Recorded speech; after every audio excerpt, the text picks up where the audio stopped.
Have you ever dreamed of launching a podcast but felt overwhelmed by all of the moving parts? Maybe you've wondered how some shows seem to skyrocket in the charts while others struggle to get noticed. When I launched my podcast, I debuted at number 3 on the parenting category and number 8 in the broader kids and family category. But that didn't happen by accident. It took intentional planning, a deep understanding of my audience, and a launch strategy that made the algorithm take notice. In today's episode, I'm breaking down exactly how I did it, the foundational work that I put in before ever hitting record, how I structured my launch, and the key steps that helped me stand out right from day one. Welcome to Mom's Guide to Finding Herself, where we share stories of side hustles and surviving while parenting young children. I'm your host, Chrissy Bold. Let's make motherhood less lonely and help you find joy in being you again. I had always joked about starting a podcast, but I never had a clear enough idea of what I wanted to do with it. I knew I didn't just want to talk. I wanted to create something that was truly impactful for other moms. Today, I'm pulling back the curtain and sharing exactly how I launched my podcast and landed in the top 3 in the parenting category and number 8 in the entire kids and family category. It's unbelievable, but it wasn't luck. And it definitely wasn't an accident. So if you're thinking of launching a podcast or just love the behind-the-scenes stories of how things come together, because you know I do, this episode is for you. I'm going to share with you the most important thing that I did before I ever hit record, the strategy behind launching with the 11 episodes that I launched with, and how I got the algorithm to work in my favor, as well as the exact steps that I took to build momentum that landed me in the top 3. The first thing I did was laying the foundation, doing that deep work before everything else. Before I ever recorded a single episode, I spent a lot of time writing about my audience and the problems that they face. And honestly, it was really therapeutic because I'm part of it. I'm part of the audience. I'm a mom who at one point didn't know who I was outside of being mom, and I still don't most of the time. I'm still trying to figure it out right along with you. But that's why this podcast exists. It's here to support moms who feel like they've lost themselves. But before I could start creating episodes for them, I had to be absolutely crystal clear on 2 things. 1, who I'm helping, and 2, what problem I'm solving for them. And once I had that nailed down, pretty much everything else, choosing the name, creating cover art, writing my description, became so much easier. Now, don't get me wrong, it was still a lot of work. But because I knew my mission so well, I could confidently make decisions that aligned with it. Another huge part of that was having a golden thread, this overarching theme that ties every episode back to the mission. This has been so important because it keeps the show cohesive. There have been plenty of episode ideas that I've come up with and completely scrapped because they didn't align with that bigger purpose. They were good ideas, they would be great episodes, but they're not part of this overarching theme of finding who you are as a person.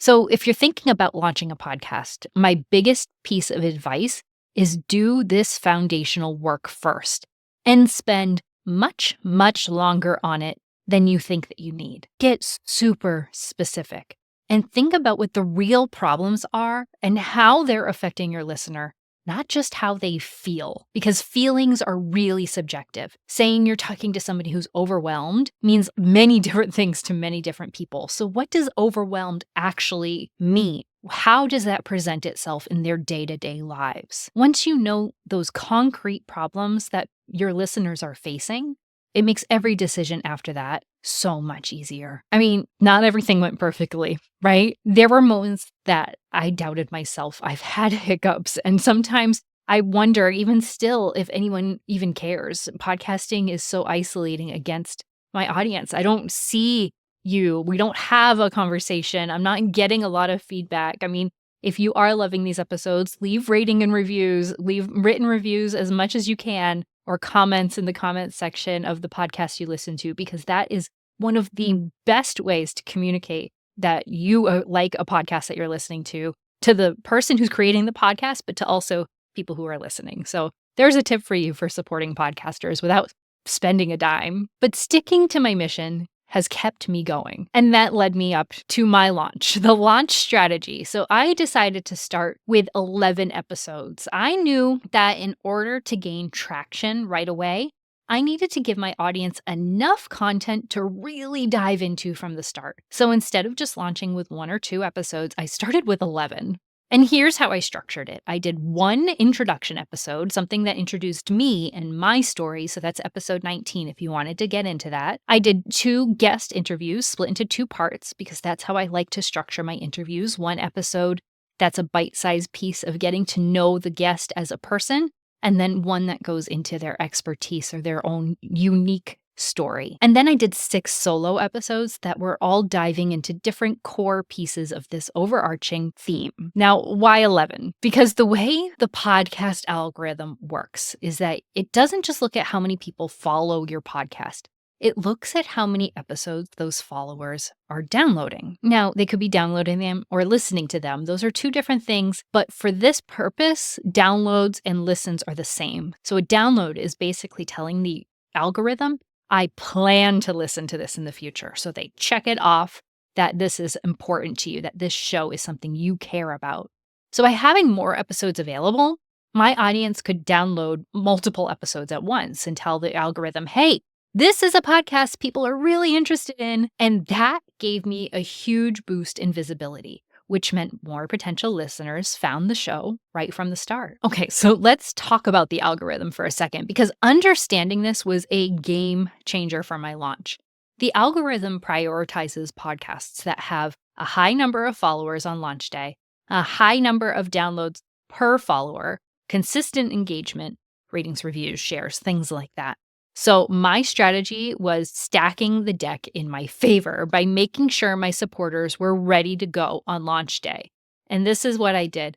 4 weeks before the launch, I started to gather a launch team of my diehard friends and family and fans, people who've been following me and really enjoying my content and interacting with me. And these were the people who were committed to following, downloading, and reviewing the podcast on day 1. And then 2 weeks from my launch, I started posting teasers on my Instagram stories to warm up my audience, to let them know this is coming and this is what it's going to look like. But most of the work that I did for spreading the word about the podcast itself was on launch day. I posted to my wider network on launch day, including my personal Facebook page, local Facebook groups, mom communities I was part of. And this is why I waited until the day of. And here's a little bit into the marketing psychology of it. I didn't post about my launch too early on my main platforms because if someone saw the post that I made ahead of time, if I posted, hey guys, I'm starting a podcast, it's launching February 27th, I would love for you to listen. And let's say I have a distant cousin that saw this post and it's somebody that I don't talk to all the time. They might think when they see the next post that, hey, my podcast is launched. This is how you can support it right now. They might think in their head that they already supported it because that first time that they saw my post about the podcast, something in their brain clicked that, oh, wow, this is really cool. That's great. And they think they already did the steps. The excitement, the encouragement, the pieces in them that want to support me already happened. They already fired. So the likelihood that they're going to take the steps to follow and download everything then are much, much lower than if the very first time they hear about it, the very first time they see it, they're able to take those steps right away. So I made sure that when I posted, people could immediately take action. The following, the downloading, the reviewing, all of that could be done right in that moment. Now, we've covered my immediate network. We've covered my friends and family, people that I have met, people that I know, people that connected with me on Instagram. But the real power of my launch came through the power of my community. One of the best things that I did was plan a local launch party at a play place because, of course, that's where my audience is. I partnered with the owner, who is now a really great friend, and some local vendors to create a free play and shop event. Vendors were there selling their products. We had small businesses there selling things like sensory kits, cake pops. They were sharing information about travel or photography services. They were sharing their tea party services, really, really cute things. And then I had some community organizations there, like a parenting play group and our local United Way early childhood chapter. So people were there all celebrating and sharing their goods with the community, their services with the community, but also they donated to a giveaway. And in order to enter the giveaway, because this was a launch party, guests were asked to follow the podcast, download the episodes, leave a rating and review. And it was a huge hit. This gave me an opportunity not just to have people support my podcast, but for me to talk to them and share the purpose of the podcast and why I was doing this. And they got to know me and I got to know them. And this was such an amazing piece of it that often gets lost in this technological age. It was so great to put a name to faces. I'm still talking to people from the launch party. I still see them around and we communicate and share our experiences as moms with each other. Because at the end of the day, I'm not just this podcast host who is creating this podcast. I'm a mom in this community that's also struggling just as much as everybody else. So it was really great to make these connections. And not only did I get to connect with the listeners and the guests of the party, but I also got to connect with the small business owners and the community organizations. We created a really fun experience around this launch. Outside of that launch party giveaway, I also ran an Instagram giveaway, and this boosted my reach to more people. I boosted the post so that way it would go out a little bit more. I paid like $20 and Instagram pushed it out to more people. And that helped me get exposure right away to the people who might be interested. I mean, who isn't interested in a giveaway, first of all? And then that kind of just grabs you and pulls you in so you can read it. I kept that giveaway running for about a week after the launch just to keep the momentum going. And that paid off because here's the thing. I watched the charts like a hawk. The second my podcast hit the top 200, I started posting updates and making reels. And listen, I posted a lot. I recognize that. And I'm sure there are people who got sick of seeing my face, but guess what? The energy was contagious. I kept the excitement high by posting real-time updates on my Facebook and Instagram. I texted literally everyone I knew or had ever met with updates and kept that going by telling them that it was climbing the charts. We're at 54, we're at 52. Can we get in the top 50? I just kept it going and telling people what was going on and how excited I was. And then I started tagging other podcasters who I was close to in the rankings. And what was really cool is they started interacting back with me and sending me messages of congratulations. So that way my energy stayed high because during a launch, you need to have a high level of energy to keep it going. And it was so much fun. When I got close to the Sesame Street podcast, I made a reel or a story, something like that. It was like, can we be bigger than Big Bird? And people loved it. It was really cute to have this like pseudo competition with characters or people that we know and love. And it was really cool to see my face getting higher and higher and higher than theirs on the charts. And my friends, my family, my followers, they rallied, they shared, they helped push the show even higher. I had friends who were then motivated to start sharing with their friends at work who might be interested, or I had friends sharing with their parents or their neighbors, people that they might not have connected with before, but because of this momentum and because we were part of something together, we were part of this movement, people were motivated to share, and it's just incredible to see your community come together behind it. So build a community.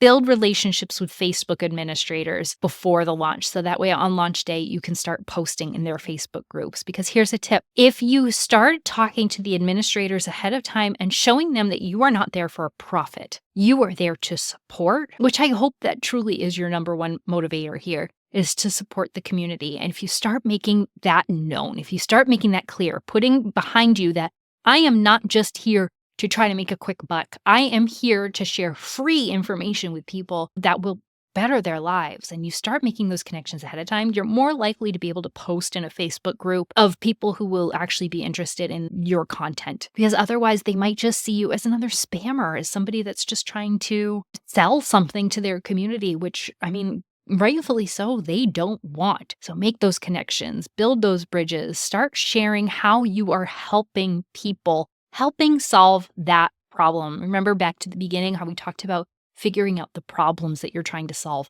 Share how you are solving those specific problems, and people are much more likely to help you. So here's my final thoughts and advice. If you are thinking about launching a podcast, here's what I want you to take away. Do the deep work first. Get crystal clear on your audience and your mission. Launch with a strategy. Give your audience multiple episodes to dive into. Leverage your community. Build hype. Create excitement. Get people involved. Keep the energy high because excitement is contagious and people love to be a part of something that's growing. But above all of it, have fun with it because when you genuinely love what you're creating, people can feel that energy. Looking back, I can't believe how it all came together. I remember refreshing the charts. My heart was pounding, thinking, did we really just hit number 3? But the biggest lesson, success didn't come from luck.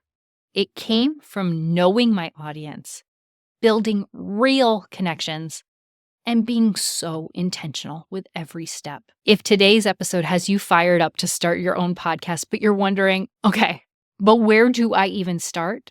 I've got you covered. I created a step-by-step workbook just for moms like you called Mom's Guide to Starting a Podcast. It walks you through everything from finding your podcast's purpose to all the technical nitty-gritty details that I didn't give you today. And if you want even more hands-on support, let's make it happen together. You can schedule a free 15-minute coffee chat with me anytime so we can talk about how I can help you bring your podcast to life. You can go to the show notes or my website, momidentityproject.com, to grab that workbook or book a call with me. I cannot wait to cheer you on.